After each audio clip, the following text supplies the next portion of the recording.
All righty, good morning, everybody. Coming to you live from the Bill Ford Tough Studio here at WFAN and on the CBS Sports Network. It is the Boomer and Gio Show, and it is a feel-good football. What?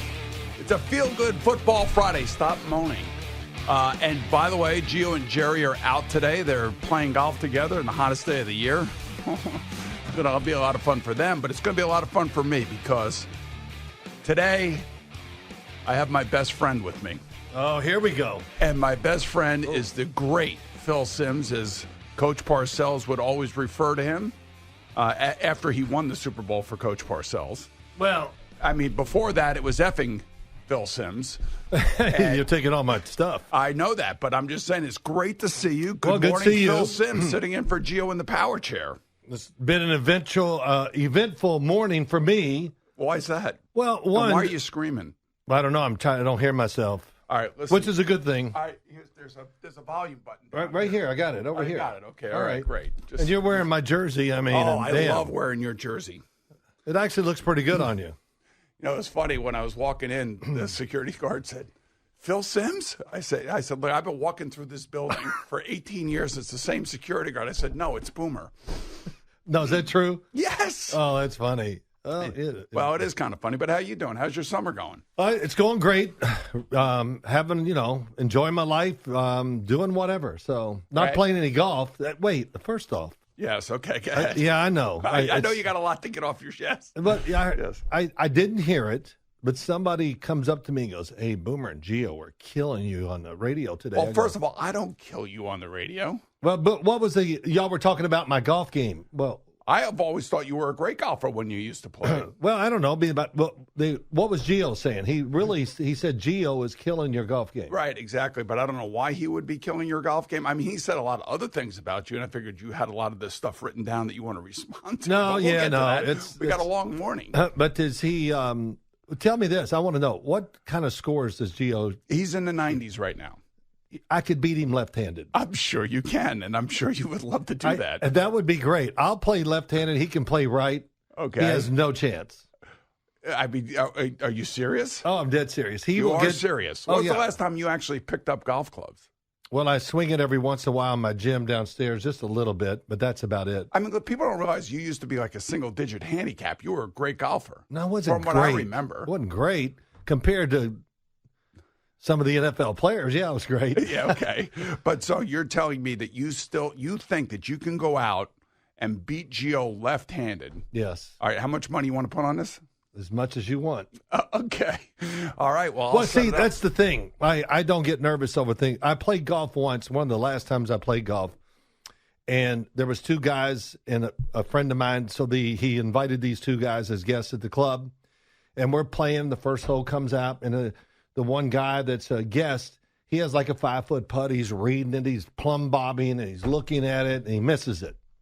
He gets the same thing on the second hole, does the same thing, and I'm like, I go up to him, I go, listen, you're not going to beat me, so quit worrying about it. Because intimidated the guy. He's choking to death as he's playing, and I said, listen, when you go home, nobody's going to know what happened here today, so you can tell them you just beat me, own me, and I, whatever. And he goes, oh, that's really good. Yeah, be good. Just lie about it. That's all. Well, But yeah, I mean, it's not lying. I swear to God, I will set this up. I will 100% set up if you are willing to spend the time. Well, it won't happen this year. So What do you mean? When are we going to do this? I mean, you're not. It's not like you're getting any younger. Are you going to be here next year? Yes, You I got will a contract? Be. Yeah, Okay. of course I do. I just wondered. My contract's not canceled or turned off at any point. No, it's all Yeah, good. we'll do something. One day, I hit a few golf balls at a driving range 2 weeks ago, and I was like, oh, man, this is fun. Right. Everybody hits it great at the golf range. Of course. But but I know that you were good, and I hope that one of these days you guys can get out there, and I think it would be hilarious. Oh, because he is over the top now. I mean, Oh, he is I know he is. completely He's over the ridiculous. top. Yeah. And, this is a guy that really never even understood golf and now has immersed himself into the YouTube golf world and everything else. But I think the big thing I'm sitting here worrying about, Boomer, was this Gio's chair here? yeah, of course, that's the power chair, yeah. Okay, well. What's the matter? No, nothing. I was just going to say something really smart, but I'm going to let it go. All right. Yeah, my voice, that. I sound like a little. Of course, I got here. nobody tells me the entrance is on the other side now. No, the entrance is in the same. It's on the same side now. A young man out here helped me out. Manny helped me out. Otherwise, I'd have been sitting in the lobby for 30 minutes by myself. Jesus. So we get up here. Yeah. And I thought, well, I had a cup of tea this morning. How about a cup of coffee, whatever? I go to the restroom. I lock myself out. So, and Eddie's in there, yes. which is about 30 yards or 40 yards from where I was, and I'm beating on the door. And he goes, I actually heard you through all this. So he came in and let me in. Yes, they do have. They have security locks on every single one of the doors. And you got a security. I go to your office, can't get in because it's locked. I mean, what I don't know. Is it? I had nothing to do with that, but I think it's just something that radio stations have done over the years, where they have these security locks. And this station, because of the power and the reach of this station, security is very important, especially because it's a 24/7 station. Yeah, no, so I met there's always somebody here live. The overnight guy, Chris McMonagle. Chris, great guy. I talked to him for a few minutes. I said, "You ever have any guests on at night?" He goes, "Well, it's kind of hard to get them," but I understand that. Oh, you've heard us play some of his stuff, and that guy sings. He's a really good singer. Oh, really? Yeah, he is. Wow. It's kind of like you when you're calling for the Fox to come up to get the food. I mean, you're really good at that. There's something about that it's amazing. Everywhere I go, not everywhere, but I would say at least once a week, somebody goes, "Hey, how the Foxes? Are you still doing what Boomer?" Yes, I'm still calling them up. I don't even have to call them. Oh, there we go. There you go. Listen, one more time, Eddie. He's still doing that. Hey, I got him the two Foxes. Right. They're so well trained. When I do it, I walk back in and do something. I come back out, and they're sitting in the yard looking at me. Well, where's it at? Are you ever worried about getting bitten by one of them? No, they don't really get close enough. Oh, okay. They stay their distance. I take the food out to the edge of the yard. That's nice. My wife does. My wife, I know I probably told you this when I was doing it. I took a steak out one night because I said, it's been up there a little while. We got to get rid of it. And I'm walking out with it, and she goes, "You're not going to cook it?" She wanted you to cook. She wanted me to cook the steak for the Fox. And I said, "He's a wild animal." This is what they do. Oh my gosh, my wife, she's more worried about feeding the fox and deer and all the other animals that hover around us. But hey, what's for dinner? Oh, I haven't even thought about it. It's amazing listening to you talk. You're a Super Bowl MVP, New York Giants quarterback, legendary.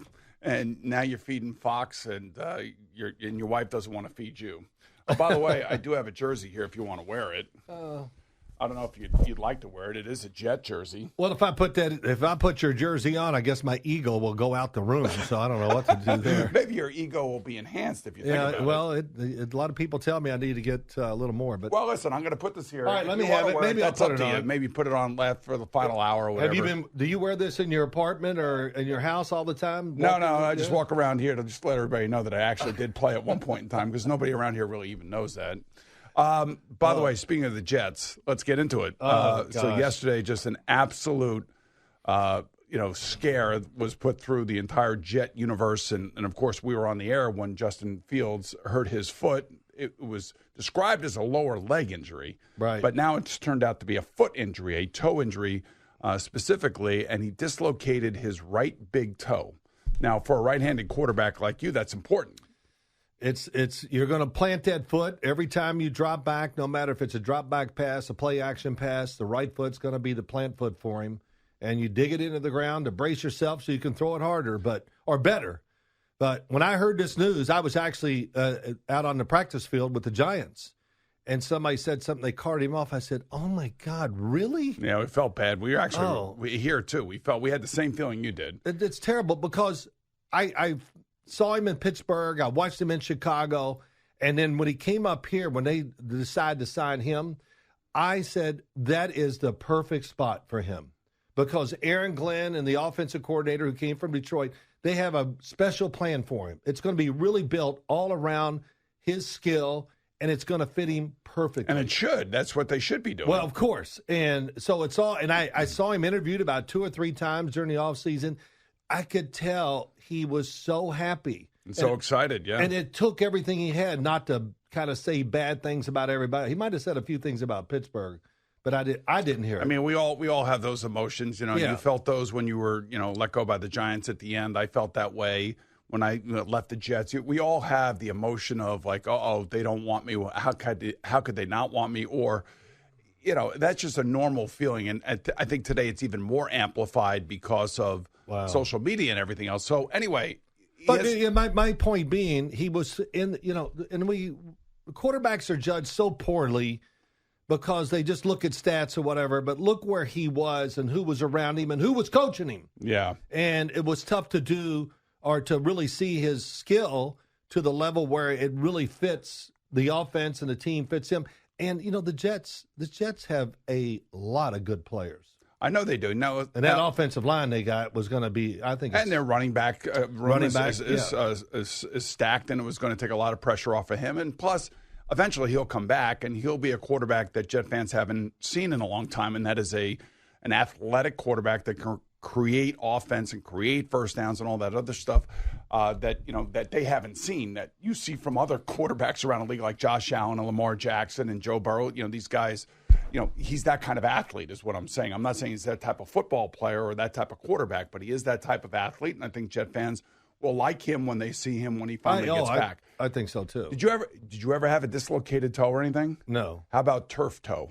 No, I never had that either. You never had that either. So depending on what the diagnosis is and how severe this is, it could be the 2 to 4 week injury, which is what they're saying now, meaning day to day, which means he would be back by the start of the regular season. I don't know if he would play in a preseason game or not. Most likely not.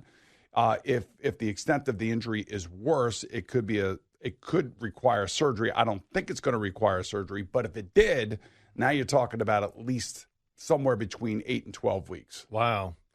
Well, but I don't think it doesn't sound like it's going to require surgery. Well, I'm sure they'll try everything they can or whatever to avoid having surgery. And just for the Jet fans and everybody, the great thing is Tyrod Taylor is the backup. And I know but Tyrod Taylor, okay, but maybe not. He's got a really good offensive line in front of him now. The play calling is going to be different. I think he's a great backup for many reasons. And what he will do, even if he's playing really well, he's the kind of guy, he will push it towards Justin Fields. In other words, and Garrett Wilson.